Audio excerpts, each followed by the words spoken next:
اور مزید توجہ دینی چاہیے. اس وقت گلستان جوہر کا جو یونیورسٹی کا بلاک میں آپ کو بتا رہا ہوں, چھوٹی موٹی آبادیاں تو ایک طرف ہیں, لیاقت آباد کی طرف سے گزرنا ہوا تو مین لیاقت آباد یعنی جسے ہم کہتے ہیں مین لیاقت آباد, ایک طرف جناب بازار ہے, دوسری طرف آبادی ہے, بیچ میں پل ہے اور برج کے نیچے علائشوں کے ڈھیر لگے ہوئے ہیں. پھر اس طرف چلے جائیے آپ لکی ون کی مال کی طرف, الٹے ہاتھ کے اوپر غلاظتوں کے ڈھیر ہیں. تو کراچی کا کون سا علاقہ ایسا ہے جو یہ کہہ سکتا ہے, ماں سوائے اس کے کہ جو وی آئی پی علاقے ہیں, ٹھیک ہے جی, وی آئی پی علاقوں میں وزراء کا گزرنا ہوتا ہے اور جناب یہ سارے لش پش چل رہا ہوتا ہے سلسلہ, تو وہاں پر آپ نمائشی طور پہ کام کر لیں اور اس کی تصویریں کھنچوا لیں, اس کی تصویریں ڈال دیں کہ جی ہم نے یہ کیا ہے. لیکن کراچی صرف مین شراہوں پہ شارع فیصل اور اس ٹائپ کی جو آلریڈی صاف تھی وہ جگہ, تو ان جگہوں پہ تو آبادی بھی نہیں ہے نا, ان جگہوں پہ تو آبادی بھی نہیں ہے. ان جگہ تو یہاں سے وہاں تک آرمی کے ہیڈ کوارٹر بنے ہوئے, اور وہاں کون سی قربانی ہونی ہے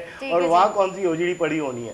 لیکن جس جگہ پہ ہماری فورسز نہیں ہیں اور عام آدمی رہتا ہے, بلیڈی سویلین رہتا ہے, تو بلیڈی سویلین کا علاقہ تو میں سمجھتا ہوں کہ وہ تباہ و برباد ہو چکا ہے. ایک طرف پانی نہیں ہے, دوسری طرف بجلی نہیں ہے, اور تیسری طرف یہ گندگی کے ڈھیر ہے. تو اب شہری مطلب کیا کرے. مجھے تو یاد آتا ہے وہ لطیفہ کہ عید کے دن یہ عالم تھا کہ ناک پہ رومال رکھ کے ہر آدمی گھوم رہا تھا. تو عین شادی کے دن یہ معاملہ ہوتا ہے کہ دولہے کی ناک پہ رومال ہوتا ہے, تو لوگ سمجھتے ہیں کہ یار یہ موقع ایسا ہے کہ اس پہ, تو یہ موقع عید پہ پورے شہر کا تھا کہ کیا بوڑھا اور کیا بچہ سب ناک پہ رومال رکھ کے دولہا بن کے گھوم رہے تھے. جی ڈاکٹر صاحب کیا کہیں گے؟ جی بسم اللہ الرحمن الرحیم. جیسے آپ نے پہلے تو یہ آلائشوں کی جو صفائی ہے اس کے بارے میں, اوبویسلی کچھ ایریاز یا کچھ جگہوں پہ ابھی تک پڑی ہوئی ہوں گی یا رہ گئی ہوں گی. جیسے ہم پچھلے سالوں میں دیکھتے تھے کہ بہت ساری جگہوں پہ اور ہفتہ ہفتہ گزر جاتا تھا, 10 دن عید کے بعد وہاں پہ بدبو اور علائشیں رہتی تھیں. اس دفعہ آپ کو اس میں کافی بہتری نظر آئی ہے. اور جیسے سر نے کہا کہ یہاں پہ بیوروکریٹ یا جو وزراء یا ان میں سے کوئی نہیں تھا, تو میں سر کو بتا دوں کہ مرزا واب, سعید غنی, لیاقت آسکانی, یہ موجود تھے روڈوں پہ, اور یہ تینوں دن موجود تھے اور تینوں دن یہ وزٹ کرتے رہے. اور مرزا واب بھائی تو خود جو ہے وہ روڈ پہ بیٹھ کے انہوں نے جو ہے صفائی کروائی ہے. ٹھیک ہے, فوٹو سیشنز کروایا؟ نہیں فوٹو سیشن نہیں کروایا, پراپر واقعی صفائی کر. جیسے سر نے کہا کہ یہ جس علاقے کو یا جس علاقے میں یہ چیز کو چیئر کر رہے تھے قربانی کی, ان سے جو ہے وہ بیوروکریٹس نے یا وہاں کے کنسرن آفیسر نے رابطہ کیا. ایسے ہی دوسرے علاقوں میں بھی جو آفیسرز ہیں انہوں نے وہاں کے جو علاقہ کے جو کر رہے تھے چیزیں مینٹین یا جو مینیج کر رہے تھے, ان سب سے انہوں نے رابطہ کر کے اور ایک کلیکٹیولی اس کام کو کیا ہے. لیکن مس مینجمنٹ تو پھر بھی نظر. اور ابھی عید سے کچھ دن پہلے ایک جو ہے وہ کمپنی کے ساتھ, غالباً ترکش کمپنی ہے, اس کے ساتھ جو ہے وہ ایک معاہدہ سندھ گورنمنٹ نے کیا ہے صفائی کے حوالے سے. تو اوبویسلی کام چل رہا ہے اور آپ کو بہتری اوبویسلی یہ میں نہیں کہہ رہا کہ 100% چیزیں جو ہے وہ بہتر ہو گئی ہیں, لیکن پہلے سے چیزیں بہتر ہوئی ہیں. یہ سر بھی ابھی مان رہے تھے کہ پہلے سے تھوڑی چیزیں بہتر ہیں, ہاں چیزوں میں بہتری کی ضرورت ہے, لوپولز ہیں ان کو جو ٹھیک کرنے کی ضرورت ہے, ان پہ کام ہو رہا ہے. اچھا جی, مطلب آپ کو لگتا ہے کہ کام ہو رہا ہے, بہتری آ چکی ہے؟ بات یہ ہے کہ کچھ فٹ پرنٹ تو ایسے ہیں نا کہ اس پہ تو ہر آدمی نے چلنا ہے. اور جیسے غلام محمد صاحب نے بھی بتایا تھے ہم صاحب نے کہ بہتری کی کوشش کر رہے ہیں. اور اصل میں دیکھیے بات مس مینجمنٹ کی جو میں نے کی, میں نے اپریشیٹ بھی کیا, جس جگہ کام ہوا ہے اس کو میں نے اپریشیٹ کیا. لیکن اس اپریشیشن میں آپ نے وہ بات دیکھیں کہ آپ نے ایک جگہ سے گندگی اٹھائی, اپنے اسٹاف کو لگایا, سامان اٹھایا اور اٹھا کے پھر دوسرے علاقے میں پھینک دی نا. تو میں اس مس مینجمنٹ کی بات کر رہا ہوں. نو ڈاؤٹ آپ بہت بھاگ دوڑ کر رہے ہیں, آپ نے بہت کام کیا اور یہ سب کچھ کیا, لیکن اس کا طریقہ دیکھیں. نعمت اللہ خان صاحب جب یہاں میئر تھے کراچی کے, تو انہوں نے یہاں ایک بہت بڑے ایریے میں, کراچی کے اندر 2 بہت بڑے ایریاز ہیں, نیو کراچی سے آگے, صبا سینما سے آگے ایک بہت بڑی جگہ لی تھی جہاں پر یہ ساری کی ساری غلاظتوں اٹھا کے ڈمپ کیا جانا تھا. اسی طریقے سے دوسری جگہ جو ہے وہ گڈاب سے آگے لی گئی تھی. یہ دونوں جگہیں وہ تھیں جو شہر سے بہت دور تھیں, کہ یہاں سے ان علائشوں کو اٹھایا جاتا, ان کو زمین کے اندر دفن کیا جاتا, اور اس کے بعد وہ ضائع نہیں ہوتی بلکہ اس سے ایک قیمتی قسم کی کھاد بنتی ہے جو کہ آپ کے فصلوں کے اندر کام آنی تھی. تو اس کا تو یہ طریقہ کار ہوتا ہے, یعنی انفرادی طور پہ کوئی اپنے علاقے کی علائشوں کو اٹھا کے ڈسپوز کر سکتا ہے ادھر ادھر کچرا کنڈی میں, لیکن جب بات آتی ہے گورنمنٹ لیول کی تو اس کی تو بہت آگے تک سوچ ہونی چاہیے کہ یہ قیمتی چیز ہے. اس قیمتی چیز کی بیچ میں سے ابھی مجھے پتہ چلا کہ وہ جو کسائی ہیں وہ ایک اس کا پورشن نکالتے ہیں اور وہ پھر وہ بیچتے ہیں. اس کی قیمت کوئی 1100-1200 روپے اور 2000 روپے تک ہوتی ہے. تو وہ سرجری میں کام آتا ہے اور دوسری چیزوں میں کام آتی ہیں وہ چیزیں. تو یہ ساری جی یس. تو کوئی بھی چیز ضائع نہیں جاتی. اور جہاں تک کھال کا مسئلہ ہے تو کھال کو تو جماعت اسلامی نے 1950 میں لوگوں کے لیے کارآمد بتایا کہ اس کو تو پھینک دیا کرتے تھے.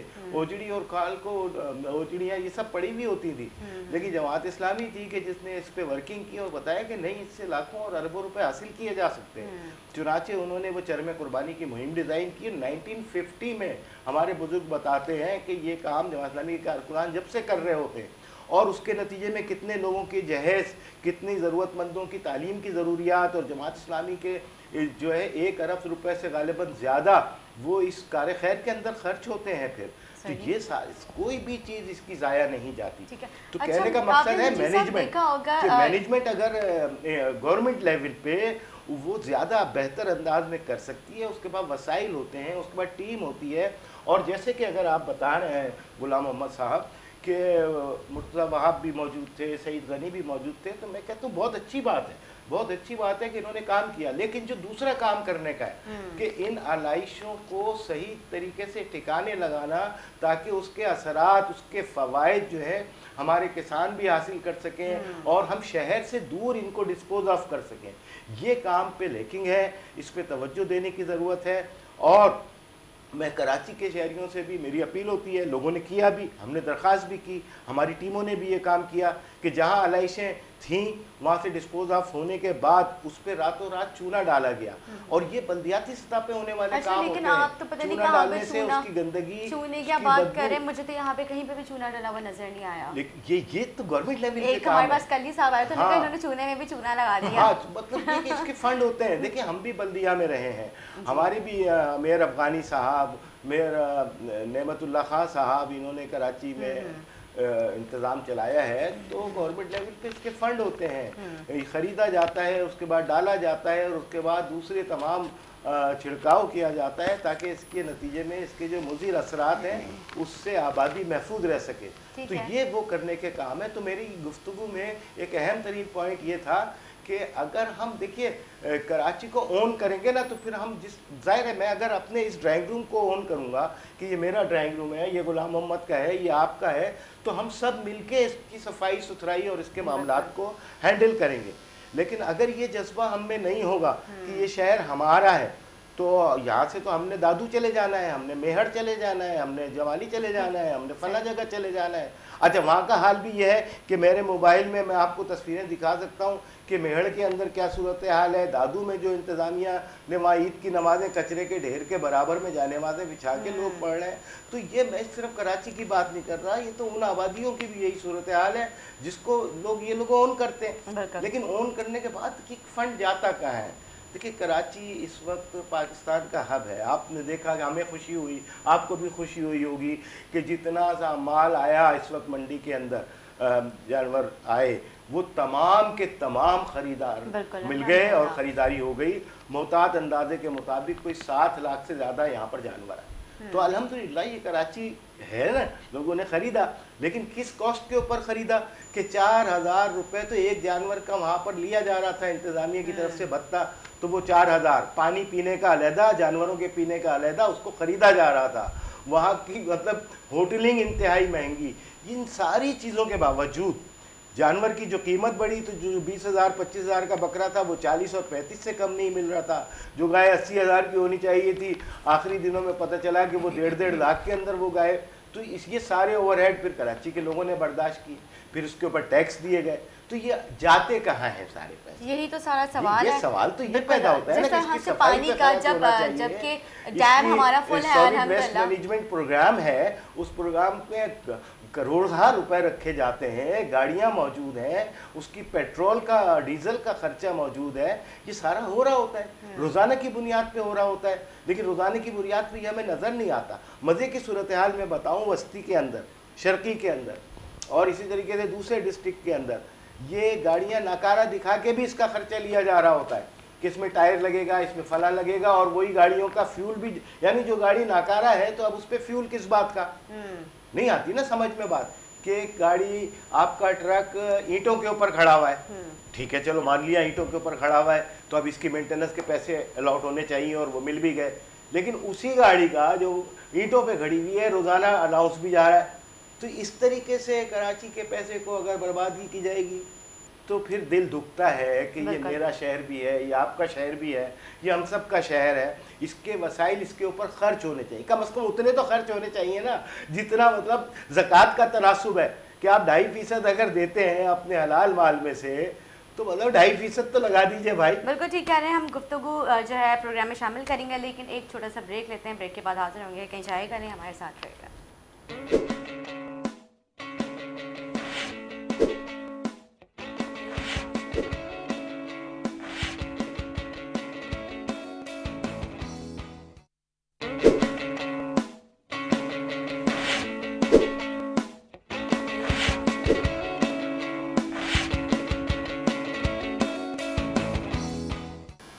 ویلکم بیک ناظرین, ویلکم بیک. جس طرح سے ہم دیکھتے ہیں جماعت اسلامی ہر جگہ پہ, ہر سطح پہ آواز اٹھاتی نظر آتی ہے, چاہے وہ کھیل الیکٹرک کی بات ہو یا پھر کراچی کے پانی کے حوالے سے اگر ہم بات کریں تو جماعت اسلامی ہمیں ہمیشہ اپنے پلیٹ فارم سے آواز بلند کرتی ہوئی نظر آتی ہے. لیکن کراچی کے عوام پھر بھی آج بوند بوند پانی کے لیے ترس رہی ہے. اسی حوالے سے ہم بات کریں گے ڈاکٹر صاحب سے. میں چاہوں گی کہ آپ ہمیں بتائیں جس طرح سے کراچی کے عوام ہمارے ڈیم فل ہونے کے باوجود آج بھی جو ہے پانی کی بوند بوند کے لیے ترس رہی ہے. عورتیں جو ہیں وہ گیلنس بھر رہی ہیں, وہ اپنے گھروں میں لے کر جاتی ہیں, پھر ان کا معاملات چلتے ہیں. تو مطلب یہ کب تک ہوتا رہے گا؟ دیکھیں کراچی کا جو پانی کا ایشو ہے وہ جب تک جو K4 جو پروجیکٹ ہے وہ جب تک پورا نہیں ہوگا تب تک پانی کا جو ایشو ہے وہ سارٹ آؤٹ نہیں ہوگا. ٹھیک ہے. اور دوسرے نمبر پہ جو واٹر مافیا ہے, جو سب سے بڑا مسئلہ ہے نا وہ ہے واٹر مافیا. اس پہ پہلے یہ جو ہے وہ بلدیات اور اس کی ماتحت تھا, ابھی جو ہے وہ سندھ گورنمنٹ اس کو ڈائریکٹلی دیکھ رہی ہے اور اس پہ بہت سارے جو ہائیڈرنٹس جو ایلیگل چل رہے تھے ان کو بند بھی کیا گیا, ان پہ ایکشن بھی لیا گیا ہے. اور یہ ابھی لیکن جو K4 جو مین جو پانی کی جو کراچی کی ضرورت ہے جس پورا کرے گا وہ K4 کا منصوبہ کرے گا. ٹھیک ہے. K4 کے منصوبے میں سندھ گورنمنٹ کا جتنا فنڈ تھا وہ سندھ گورنمنٹ دے چکی ہے. وہ کانٹریکٹ FWO کے پاس ہے. FWO اس پہ کام کر رہی ہے. اب جیسے سر نے اس سے پہلے کہا نا کہ وہ اب جب بلیڈی سویلینس جو ہے اس پہ سوال کرتے ہیں یا اس پہ پوچھتے ہیں تو غداری کا اسٹیمپ لگ جاتا ہے, پھر جو ہے وہ اس پہ ہماری عدلیہ کے بھی جو ہے وہ پر جل جاتے ہیں. اب جیسے دیکھیں کہ وہاں پہ بلڈنگز یا جو ریزیڈنشل جگہیں ہیں ان کو تو گرانے کا جو ہے وہ عدلیہ اسی وقت ہی جو ہے وہ حکم دے دیتی ہے, لیکن اس سے تھوڑا جب آگے جاتے ہیں کوئی نیو پلیکس سینما بنا ہوا ہے, اس سے تھوڑا آگے جاتے ہیں ایک نیا شاپنگ مال بن رہا ہے, اس کو جو ہے وہ گرانے کے لیے ہمارے پاس کوئی جو ہے وہ نہ عدلیہ کے پاس کوئی اختیارات ہوتے ہیں, نہ کوئی جو ہے وہ اس پہ کوئی فیصلہ آتا ہے. ٹھیک ہے. تو یہ جو K4 ہے وہ FWO کے پاس, اور وہ اس کو پورا کرنے کا اب اس پہ سوال جو اٹھائے گا یا جو اٹھاتا ہے تو آپ کو پتہ ہے اس ملک میں جو ہے وہ کیا اس کے ساتھ ہوتا ہے. ٹھیک ہے جی. لیکن حیرت کی بات یہ ہے کہ جس طرح سے واٹر ہائیڈرنٹس ہے, ٹینکر مافیا ہے, ان کو پانی میں اثر ہو جاتا ہے. اگر بات کروں بلدیہ ٹاؤن کی تو وہاں پہ بھی جتنے بھی آپ نے بھی دیکھا ہوگا وہاں پہ جو ٹینکر مافیا ہے وہ سرگرم ہے, لیکن وہاں کی عوام کو پانی نہیں مل رہا. ان کو کہاں سے پانی میں اثر ہو جاتا ہے؟ ابھی بلدیہ ٹاؤن میں جو ہے وہ ریسنٹلی ابھی لاسٹ 6-7 مہینوں میں وہاں پہ ڈائریکٹ لوگوں کو پہلے وہاں پہ 15 دن بعد پانی ملتا تھا. ابھی جو ہے وہ میرے خیال میں ہفتے وار پانی جو ہے وہ آنا اسٹارٹ ہو گیا ہے, اب آنا شروع ہو گیا ہے. لیکن ابھی بھی لیکن یہ صرف بلدیہ کا مسئلہ نہیں ہے. میں ڈیفینس میں رہتا ہوں, مجھے ہفتے میں 1 دفعہ پانی ملتا ہے. میں وہاں پہ ٹیکس پے کرتا ہوں, میں وہاں پہ, اور میرا جو حلقہ ہے وہ تو پریزیڈنٹ آف پاکستان کا جنہوں نے وعدہ کیا تھا آج سے 3 سال پہلے, جو انہوں نے دھاندلی کر کے جو جیتے, انہوں نے یہ وعدہ کیا تھا کہ 6 مہینے میں ہم پتہ نہیں کوئی فلٹریشن کریں گے, یہ کریں گے. اور ان کی کل میں ایک ایڈ دیکھ رہا تھا فیس بک کے اوپر کہ اس میں وہ کہہ رہے تھے کہ اتنا بڑا سمندر ہے اور کراچی پیاسا کیوں ہے. تو انہوں نے بھی ابھی تک ایک جو ہے وہ اپنے چلے پورے کراچی کو تو چھوڑے, ان کا جو ایک حلقہ